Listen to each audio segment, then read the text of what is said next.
Shalom, Bapak Ibu yang dikasihi Tuhan, Sobat pendengar setia program Barita Selamat Jari Duma. Hari ini Sabtu 11 Mei 2024, BSJD akan dibawakan oleh Pendeta Waredayani MTH, Staf Departemen Adum dan Personalia Majelis Sinode Gereja Kalimantan Evangelis. Selamat mendengarkan. Kematian Musa.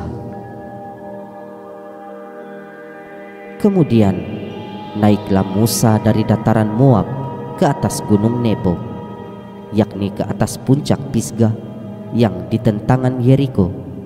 Lalu Tuhan memperlihatkan kepadanya seluruh negeri itu, daerah Gilead sampai ke kota Dan,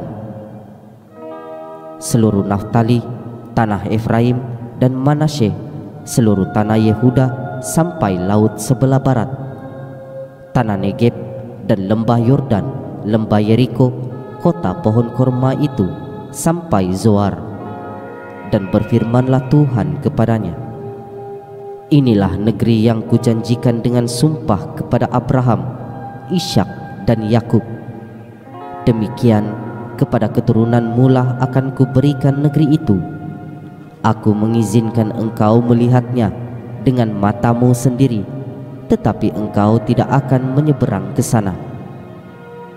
Lalu matilah Musa, hamba Tuhan itu, di sana di tanah Moab sesuai dengan firman Tuhan, dan dikuburkannyalah dia di suatu lembah di tanah Moab, di tentangan Bet Peor, dan tidak ada orang yang tahu kuburnya sampai hari ini. Musa berumur 120 tahun ketika ia mati. Matanya belum kabur dan kekuatannya belum hilang. Orang Israel menangisi Musa di dataran Moab 30 hari lamanya. Maka berakhirlah hari-hari tangis perkabungan kerana Musa itu. Dan Yosua bin Nun penuh dengan roh kebijaksanaan, sebab Musa telah meletakkan tangannya ke atasnya. Sebab itu orang Israel mendengarkan dia dan melakukan seperti yang diperintahkan Tuhan kepada Musa. Seperti Musa yang dikenal Tuhan dengan berhadapan muka, tidak ada lagi nabi yang bangkit di antara orang Israel. Dalam hal segala tanda dan mukjizat yang dilakukannya atas perintah Tuhan di tanah Mesir terhadap Firaun dan terhadap semua pegawainya dan seluruh negerinya, dan dalam hal segala perbuatan kekuasaan dan segala kedahsyatan yang besar yang dilakukan Musa di depan seluruh orang Israel. Selamat pagi sahabat BSJD. Hari ini kita akan belajar dan merenung tentang fase kehidupan Musa di bagian akhir, yaitu tentang kematiannya. Sebelum kita berbicara tentang kematian Musa, maka saya akan mengajak kita sekalian untuk melihat 3 fase kehidupan Musa sejak ia lahir sampai ia meninggal. Fase yang pertama adalah 40 tahun pertama ia dibina, disiapkan menjadi seorang pemimpin secara politis di istana Firaun. Dapat Bapak Ibu bayangkan bagaimana ia secara politis bisa disiapkan di sana. 40 tahun fase kehidupan yang kedua, Musa kemudian hidup bersama dengan Imam Yitro mertuanya. Di sana pasti ia banyak belajar tentang kehidupan yang lebih real dibandingkan dengan kehidupan ketika ia bersama-sama dengan orang Mesir yang tidak percaya kepada Allah. 40 tahun fase kehidupannya yang ketiga, Musa kemudian menjadi pemimpin keluaran, di mana ia membawa bangsanya sendiri untuk keluar dari perbudakan menuju tanah terjanji. Saudara-saudaraku sekalian, sekarang konteks nas kita adalah bagaimana Musa dalam fase kehidupan terakhirnya sebelum ia mati. Saudara-saudaraku, bagaimana Musa tahu bahwa hari kematiannya sudah dekat? Ketika peristiwa di Mara dan Meriba dapat kita baca dalam kitab Keluaran pasal 17. Di sana bangsa itu bertengkar dengan Musa karena ketiadaan air atau tidak adanya air yang mereka dapatkan dalam masa pengembaraan mereka di padang gurun. Bahkan dapat dicatat dalam Keluaran pasal 17 itu mereka mencobai Tuhan, ayat 7. Dan inilah yang kemudian menjadi dosa bagi pemimpin mereka, yakni Musa dan Harun. Dapat dibandingkan atau dibaca dalam kitab Ulangan pasal 20, mereka tidak percaya dan mereka tidak menghormati kekudusan Allah di mata Israel. Ayat 12 Ulangan pasal 20. Dosa inilah yang merintangi baik Harun, baik Musa untuk tidak diperkenankan Allah membawa jemaah itu masuk ke negeri terjanji. Karena itu, saudara-saudaraku yang dikasihi Tuhan, Musa sebagai pemimpin yang taat mengetahui ketika Tuhan berbicara kepadanya bahwa ia tidak akan pernah masuk ke negeri terjanji. Saudara-saudara, di sini pun saya mengajak kita sekalian membayangkan, secara manusiawi Musa pasti kecewa. Musa pasti merasakan bagaimana negeri impian yang sebenarnya juga menjadi impiannya. Bukan hanya bangsa Israel yang memimpikan negeri terjanji itu, tapi ia tetap harus siap dan setia dan tetap taat untuk memimpin bangsa itu dalam kesungguhan, dalam ketundukan, bahkan dalam kesetiaannya kepada Allahnya. Saudara-saudaraku, kitab Ulangan ini merupakan pengulangan dari pengajaran, dari nasihat, dari khotbah yang sangat panjang kalau kita mulai membaca dari seluruh kitab Ulangan ini. Tetapi saya ingin mengajak kita untuk berdekatan dengan konteks nas kita.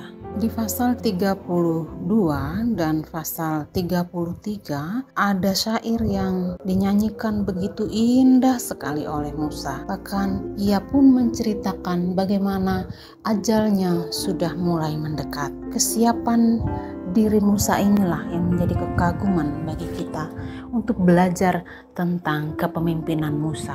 Dari kekuatannya yang belum hilang, matanya yang belum kabur, Tuhan mengajaknya untuk naik ke atas gunung Nebo. Dia diperlihatkan tentang negeri yang pernah dia ajak untuk bangsa itu untuk membagi-bagikan batas-batas dari kedua belas suku itu untuk memilikinya masing-masing.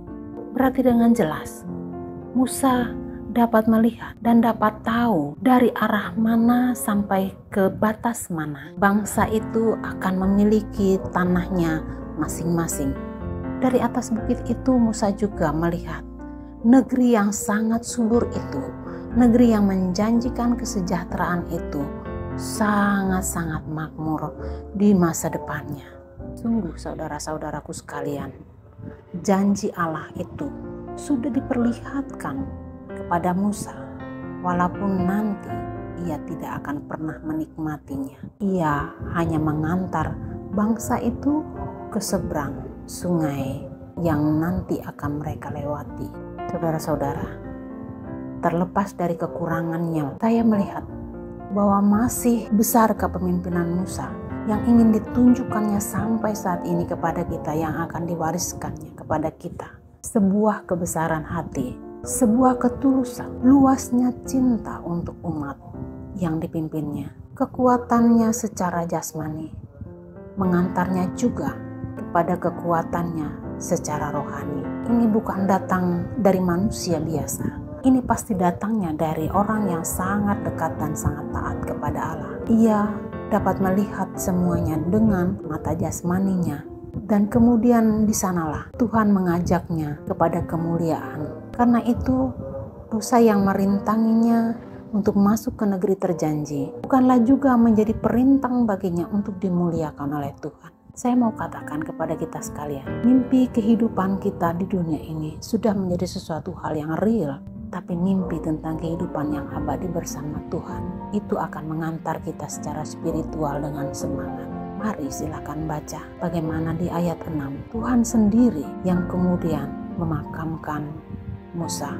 Saya ingin membacakan teks ini untuk kita.